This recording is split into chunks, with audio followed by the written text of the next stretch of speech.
Just a quick recap. Some of you might have joined us for the webinar at 1 o'clock, and I went through this, but just a recap of today's trades in the full access room. We came in the euro, already had a nice move lower. We traded London this morning. So you can see right here at 3:30, the trend was down. The cycle was okay, but it really turned down closer towards 6. But when you go to the 15-minute, it's pretty simple. I mean, we had a 15-minute cross right here.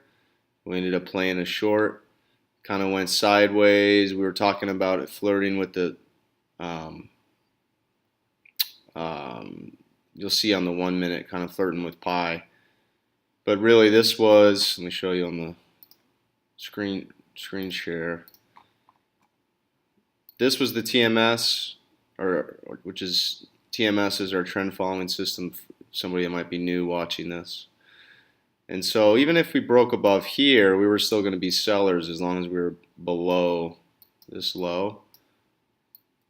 We sold into here. We finally kind of cracked the lows and then ended up testing the low from Tokyo and then made new lows. So this was a nice trade on the euro.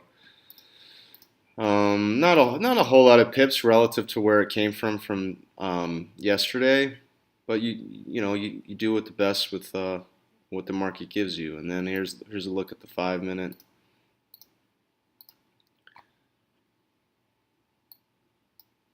All right, so here we're failing at the bands, made new lows. It seems simple, but when you're in the trades, you just sometimes you can lose. You can get impatient here instead of shorting into the rally.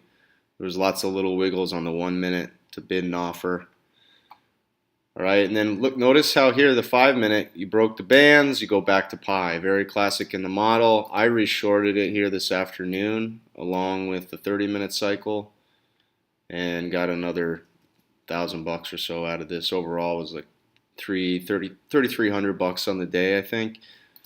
And then here with the pound yen, it was a little bit trickier. This was one of the days where we stop and reverse. We do that a lot when the trend changes, and that happens when you're day trading. I mean, you're trading 1, 5-minute, and 15-minute trends. There's a lot of tone shifts. So the trend was up all morning. We realized that we were most likely kind of at the top of the cycle relative to this. So pound yen cycled into the lows. This had a nice run up, but we were probably getting a little bit late in this rally. So we were aware of that, and being aware is a key thing in trading. It's one of the best attributes you can have is self-awareness and just awareness of several things in trading, but awareness is key. So you can do something as long as you're aware and you don't get sucked into your own view or projecting your own biases. And this was just a great example. So we thought we were maybe late. It turned out we were. We were able to flip and go short once the cycle turned.